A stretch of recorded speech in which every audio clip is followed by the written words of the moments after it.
moi je m'appelle Fred Signoret. Pour expliquer un petit peu la genèse de Paysans de Nature, ça s'est fait de façon très intuitive où chacun d'entre nous on était plutôt impliqué dans des assauts naturalistes et on est devenu paysans, paysannes.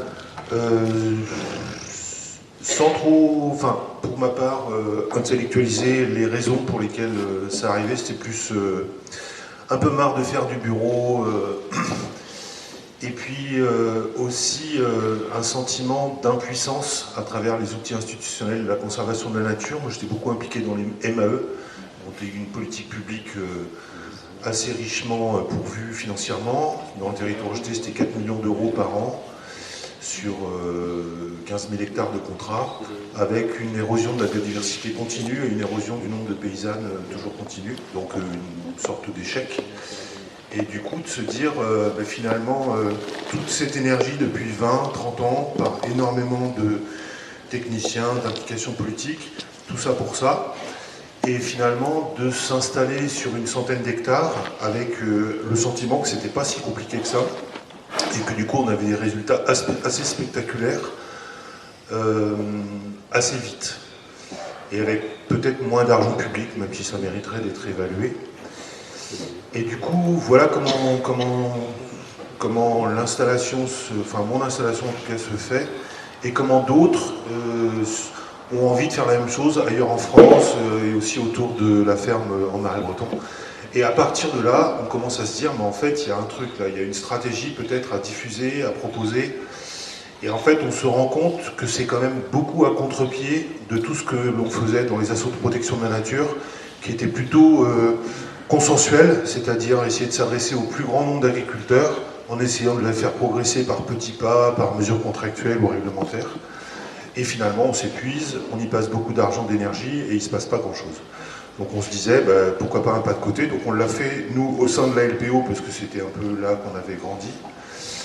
Et aussi, si on a créé Paysans de Nature, c'est parce que là, c'était un peu une découverte pour moi aussi, c'est que finalement, cette manière plus ancrée, plus, assumée aussi d'un point de vue un peu radical, de se dire, autant travailler avec les gens motivés, plutôt que de chercher le consensus, et de réaliser que finalement, le consensus, c'est jamais du consensus, puisque le consensus n'existe pas, il y a toujours des gens qui ne sont pas d'accord, et c'est simplement une façon d'exclure les minorités, le consensus. Donc nous, en l'occurrence, sur les questions agro-biodiversité. Et du coup, en fait, pour moi, ça a été la révélation que c'est pour ça qu'on n'y arrive pas. C'est qu'en fait, on cherche tellement le consensus que du coup, on se tire une balle dans le pied en permanence en excluant tout ce qui est trop ambitieux. Or, en termes de cohabitation entre les humains et les non-humains, a priori, il faut être très ambitieux vu la situation catastrophique dans laquelle on est. Donc voilà, une espèce de changement de stratégie, d'assumer le fait qu'on a des amis, des alliés dans les territoires et que du coup on a envie de bosser ensemble avec les amapiens, avec les gens de la consommation éthique, les naturalistes et les paysannes militantes. Et on en a fait une stratégie qui a été pas très bien accueillie en fait dans le monde de la conservation à la LPO, où il y avait un autre projet, toujours le même d'ailleurs, consensuel, qui est en échec depuis 30 ans, mais apparemment c'est quand même celui-ci qu'il faut suivre. Donc du coup, on nous a invités à créer une association qui s'appelle Paysans de Nature. Et on s'est émancipé comme ça, et c'est plutôt réjouissant. Par la suite, moi j'ai reconnecté ça avec des lectures, des découvertes, beaucoup d'anthropologues surtout, qui font une critique de la conservation de la nature moderne, selon différents critères, notamment leur compatibilité avec le capitalisme, à travers les mesures compensatoires, etc., ou le fait qu'elles s'inscrivent dans une philosophie dualiste, c'est-à-dire l'homme d'un côté, l'humain d'un côté, la nature de l'autre. Et a priori, c'est pas ce dont nous, on en a envie. On a envie, et du coup, nous d'inventer une autre forme de la conservation de la nature que certains auteurs appellent la conservation conviviale, donc qui ne soit pas colonialiste, c'est-à-dire qu'on ne cherche pas à exclure les humains qui vivent dans un territoire avec la diversité des vivants, mais qui soit plutôt compatible. Et après, c'est comment on s'organise politiquement, démocratiquement, face à l'agro-industrie qui écrase tout. Voilà. Alors, qu'est-ce que je vous raconte? Alors, le département de l'Allier, finalement, on est bordé à l'ouest par le Cher et à l'est, donc la rivière Cher, et à l'est par le fleuve Loire. Voilà. Mais en fait, notre département porte le nom de la rivière exceptionnelle qui nous coupe du nord au sud, qui est la rivière Allier. Voilà. Donc, si vous ne la connaissez pas, je vous invite vraiment à venir découvrir cette rivière. On pourrait dire que c'est plus sauvage que le dernier fleuve sauvage, la rivière Allier. Voilà. Ouais. J'insiste. Et moi qui suis originaire de la Saône-et-Loire, d'ailleurs, je disais que le plus beau fleuve c'était la Loire, et puis j'ai vite compris que l'Allier était assez impressionnante. Voilà. Alors, qu'est-ce qui se passe concernant cette rivière? C'est qu'en fin de compte, elle déboule du Puy-de-Dôme, le département qui est au sud, et la rivière déboule dans la plaine, en fait, et elle débouche sur une plaine argilo-sableuse qui est favorable au méandrage, et c'est ça qui fait toute la particularité de cette rivière. Voilà, donc le département de l'Allier, c'est globalement une plaine, plus ou moins vallonnée, on va dire ça comme ça, hein, selon les secteurs. On trouve quelques bosses au sud, à l'est, dans la montagne bourbonnaise notamment, qui culmine alors à peu près 1200 mètres. Tout est bourbonnais, à l'est on trouve la Sologne bourbonnaise. Alors, c'est un bocage cultivé, moi je le qualifie de dégradé quand même, qui est émaillé d'étangs. On y trouve pas des cistules, c'est pas mal. La Sologne donc, se limite à l'est avec la Loire, mais donc est contiguë avec le bocage du Charolais, Brionnais, de l'autre côté en Saône-et-Loire.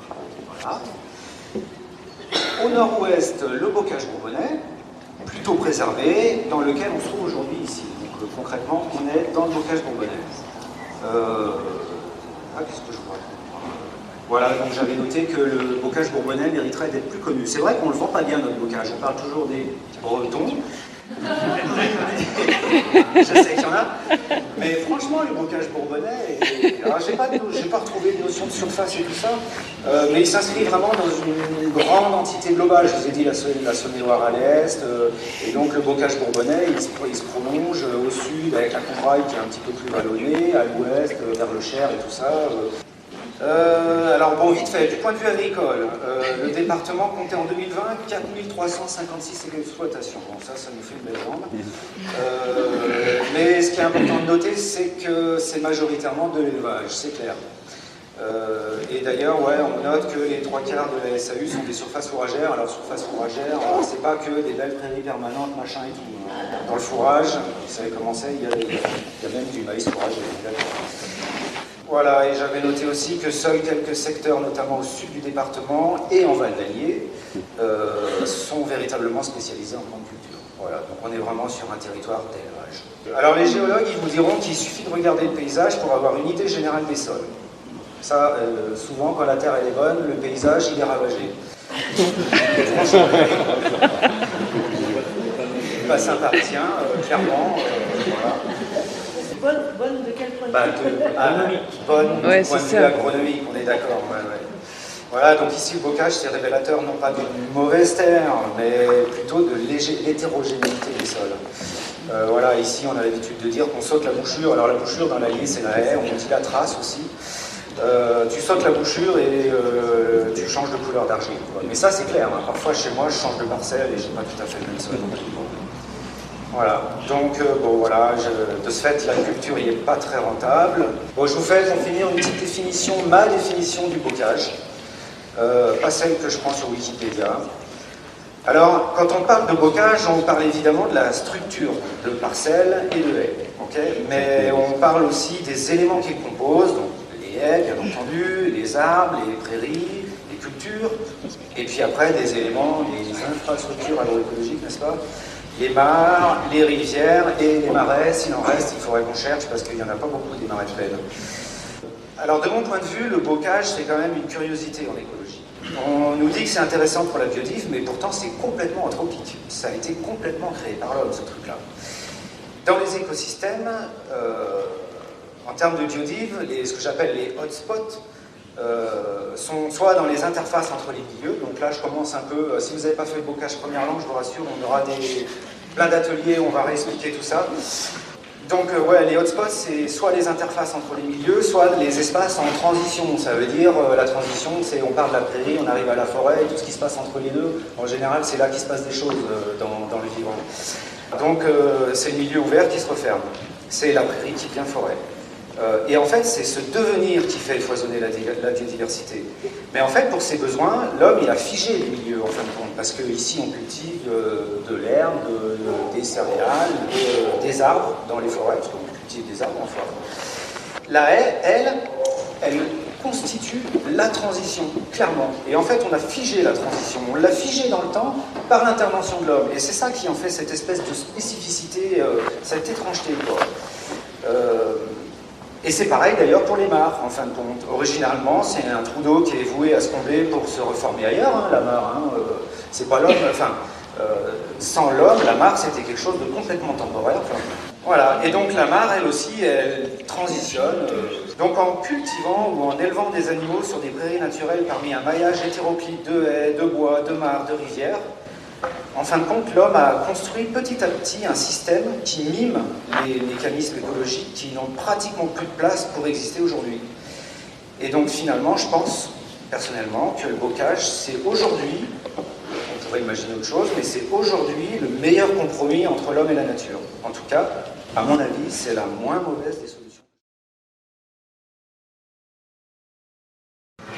Donc moi c'est Fabrice, donc je suis maraîcher plutôt dans la partie dégradée du bocage à l'est.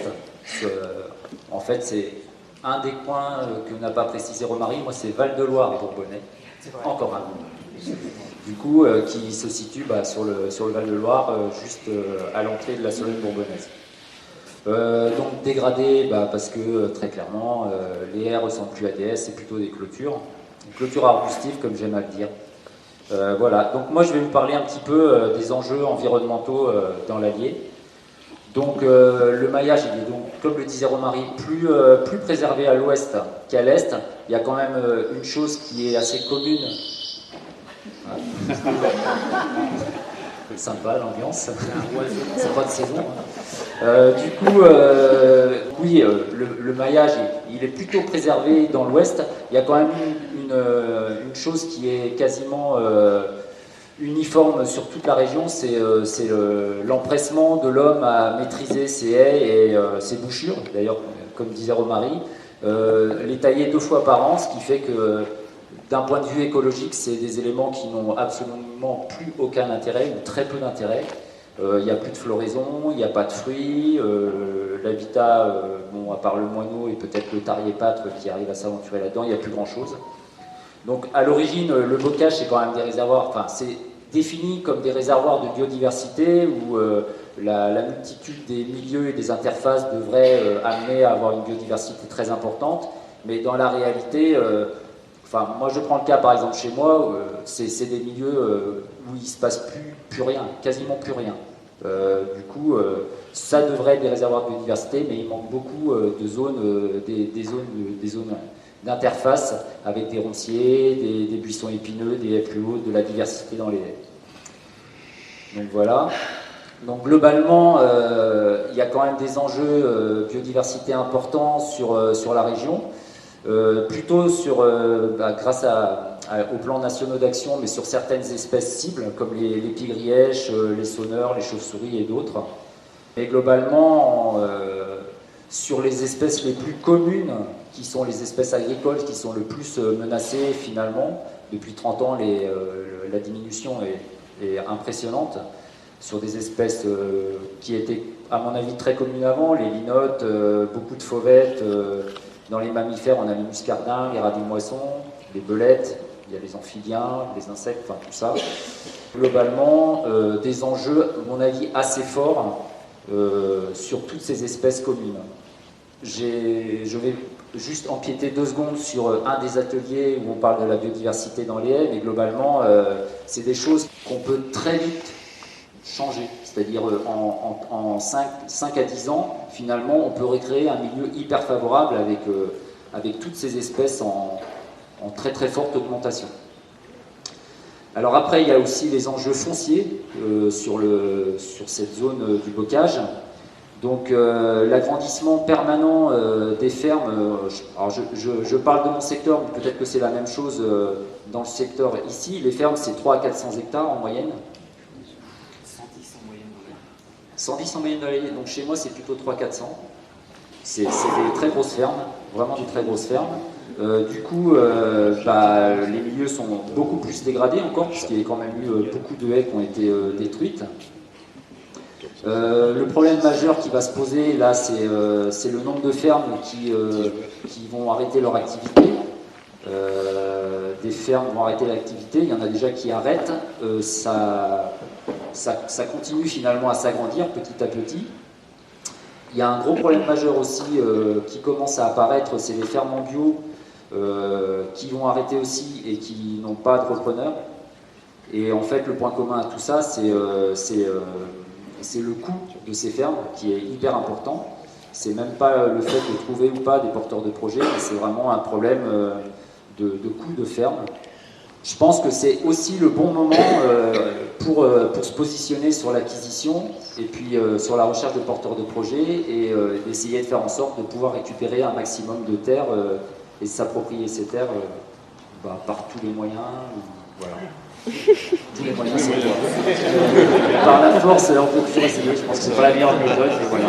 Donc voilà ce que je pouvais dire un petit peu sur le sujet.